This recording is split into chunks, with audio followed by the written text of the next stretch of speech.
వీరమాత భరతమాత, ముందుగా నీకు నా పాదాభివందనం.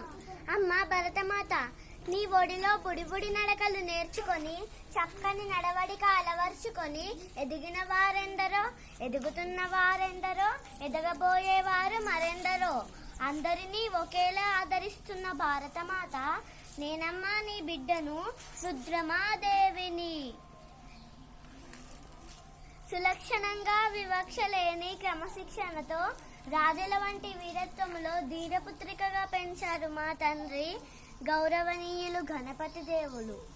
నా ఓరుగల్లు ప్రజలను లాలించి పాలించి పరిపాలించి పంటలకు నీరందించి చెరువులెన్నో బావులెన్నో తవ్వించి శిల్పాలను చెక్కించి శాసనాలు వేయించి కంచు గోడలు కట్టించి ఖ్యాతిని పెంచిన కాకతీయ వీరపుత్రిని రుద్రమాదేవిని. ఆడది అంటే అబల కాదు, శత్రువుల గుండెల్లో నిద్రించే సింహ స్వప్నమ్మని రణరంగాన నిరూపించాను. నా సామ్రాజ్యాన్ని సస్యశ్యామలం చేశాను. ధన్యవాదాలు.